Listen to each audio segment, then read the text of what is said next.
தேதி 9/3/2025. பாபாவின் முரளியின் ஸ்லோகம். ஒவ்வொரு எண்ணமும் மேன்மையானது ஆகும்போது உங்களுக்கும் உலகுக்கும் நன்மை ஏற்படும்.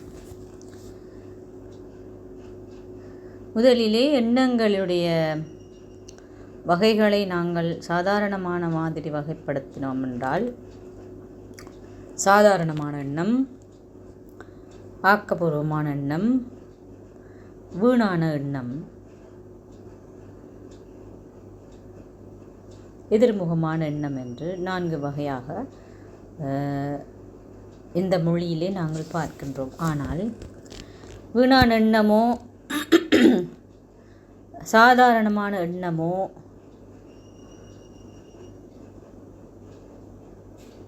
எங்களுடைய வாழ்க்கையிலே எங்களுக்கு பயன்படுத்தக்கூடாத விடயங்கள். அதே அந்த மாதிரி எண்ணங்களை நாங்கள் உருவாக்கவே முடியாது, உருவாக்கவே கூடாது. சில வேளைகளிலே ஆக்கப்பூர்வமான எண்ணங்களை நாங்கள் உருவாக்குகிறோம். ஒரு விடயத்தை நாங்கள் செய்வதற்கோ, அது ஆக்கப்பூர்வமான அல்லது ஒரு விடயத்தை உருவாக்குவது, உதாரணத்துக்கு ஒரு கவிதை, ஒரு கட்டுரை, ஒரு நாடகம், அது கட்டடம், வேறு ஏதாவது புதிதாக ஒரு நிர்மாண பணியை நாங்கள் கட்டி எழுப்புவதற்கு எங்களுக்கு இந்த ஆக்கப்பூர்வமான எண்ணங்கள் உதவுகின்றன. ஆக்கப்பூர்வமான எண்ணங்களை உருவாக்குவதற்கு நிறைய எங்களுக்கு மனதிலே, எண்ணத்திலே பணிவு தேவைப்படுகிறது. வீணான எண்ணங்கள் கடந்த காலத்துக்குரிய விடயங்களுக்குரியதோ அல்லது முடிந்ததுக்குரிய விடயங்களோ நாங்கள் கொண்டிருக்கக்கூடாது என்பது நமக்கு எல்லோருக்குமே மிகவும் தெரியும். அது எங்களுக்கு கடுமை அல்லது தீமையை தான் கொண்டு வரும். எதிர்முகமான எண்ணங்களுக்குரிய இடமே இங்கு இல்லை. சாதாரணமான எண்ணங்கள் நாங்கள் உருவாக்கி கொண்டிருக்கிறோம். தினசரி எங்களுடைய ஆடைகள், அணிகள், உணவுகள், நாங்கள் செய்ய வேண்டிய வேலை, பணி, சேவை என்று எங்களுக்கு அந்த எண்ணங்கள் வந்து கொண்டிருக்கின்றது. இப்போ நாங்கள் பார்க்க போவது மேன்மையான எண்ணம் என்றால் என்ன? மேன்மையான எண்ணம் என்பது எனக்கும் மற்றவருக்கும் எப்பொழுதுமே நன்மையை கொண்டு வரக்கூடியது. ஆக்கப்பூர்வமான எண்ணத்துக்கும் இன்னும் ஒருபடி மேலானது.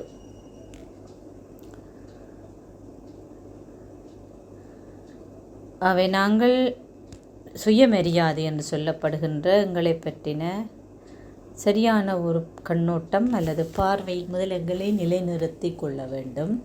தன்னை ஒரு உயர்ந்த நிலையிலே வைத்திருக்க முடியாத ஒருவரால் மற்றவருக்கு உதவி செய்யவே முடியாது.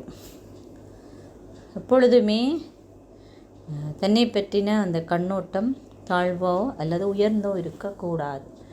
உயர்ந்த நிலையில் வரும் பொழுது அது அகங்காரமாக ஆகிவிடுகின்றது. தாழ்ந்த நிலைக்கு வரும் பொழுது தாழ்வு மனப்பாங்காக வருகின்றது. தாழ்வு மனப்பாங்கு அல்லது குறைந்த சுயமரியாதையில் இருக்கின்றவர் எப்பொழுதுமே ஒரு இன்செக்யூரிட்டி ஃபீலிங்கை கொண்டிருப்பார். சுய பாதுகாப்பற்ற தன்மை அவருக்கு இருக்கும்.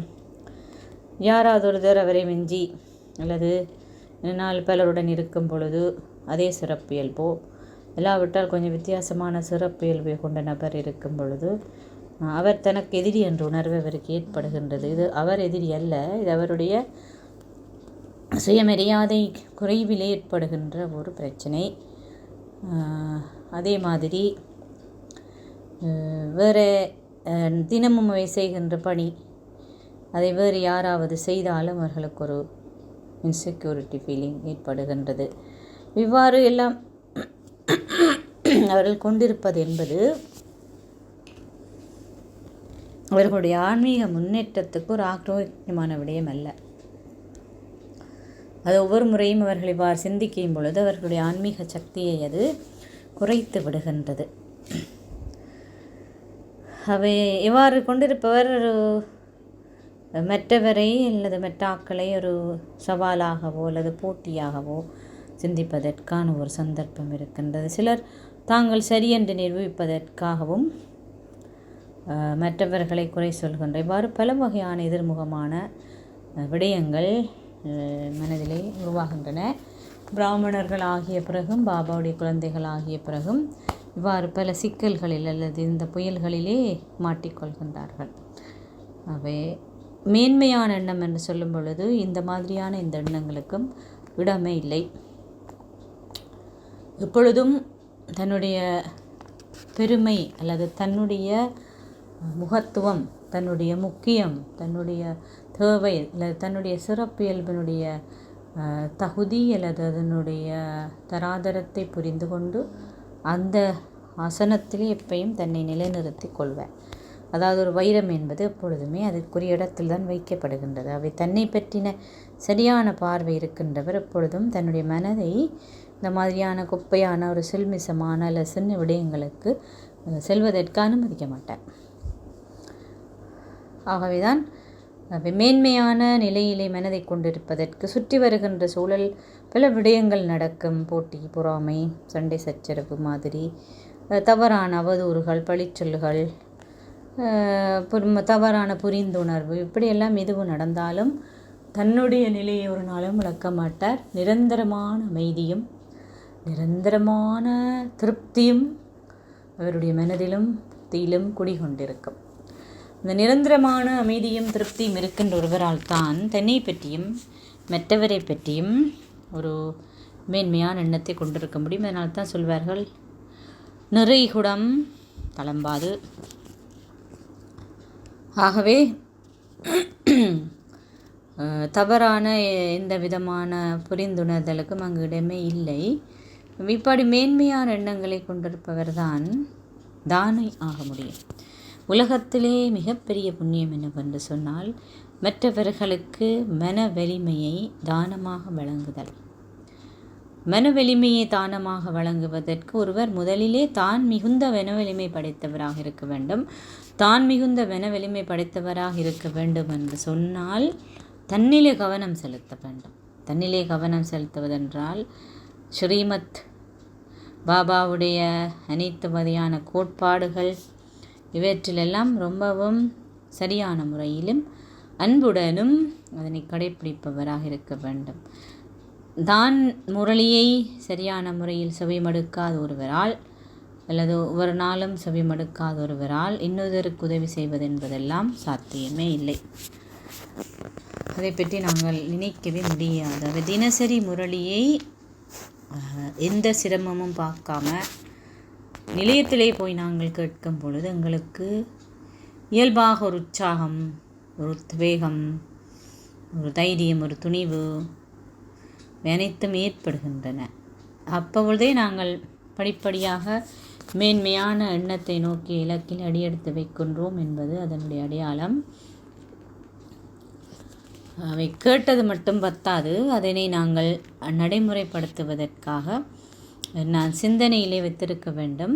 மற்றும்படி போகின்ற வழி, சந்திக்கும் நபர் அனைவருக்கும் என்னுடைய எண்ணங்கள் மூலம் நற்பண்புகளை தானமாக வழங்க வேண்டும்.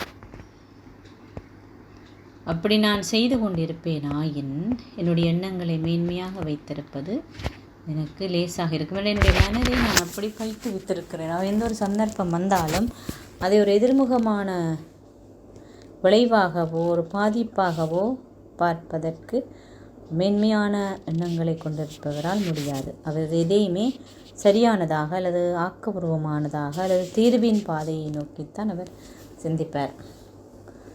ஆகவேதான் இந்த பிராமண வாழ்க்கையினுடைய வேகமான முன்னேற்றத்துக்கு தீவிர முயற்சி என்று பாபா அடிக்கடி சொல்லுவார். தீவிர முயற்சி என்றால் செய்த தவறை மீண்டும் செய்ய மாட்டார். அவர் மற்றது எப்பொழுதுமே தன்னிலே கவனம் செலுத்தி கொண்டிருப்பார்.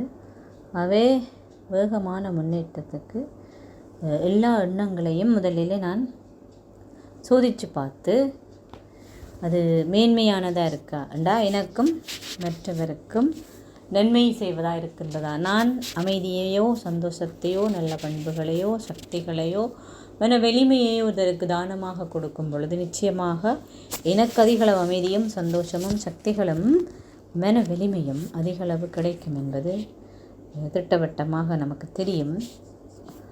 ஆகவே யார் இந்த பணியில் ஈடுபடுகின்றாரோ அவராலே பறந்து இந்த பிராமண வாழ்க்கையில் செல்ல முடியும்.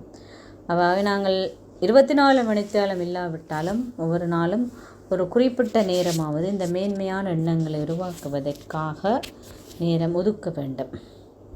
பிறகு இது பயிற்சி செய்ய நீண்டகால பயிற்சி என்று சொல்வார் பாபா. பயிற்சி செய்ய செய்ய எங்களுக்கு ஒரு பழக்கப்பட்ட விடயமாகிவிடும் பொழுது இயல்பாகவே மேன்மையான எண்ணங்களை கொண்டவர்களாக நாங்கள் ஆகிடுவோம். தாதிமார் மாதிரி, பிரம்ம பாபா மாதிரி. அவை நான் ஒரு மணித்தியாலத்துக்கு ஒரு பிரேக் போட்டு சோதித்து பார்க்குறேன். இந்த கடந்த ஒரு மணித்தியாலத்தில் எவ்வளோ மேன்மையான எண்ணம் எனக்கு இருந்தது. முயற்சி செய்து பார்ப்போமா? ஓம் சாந்தி.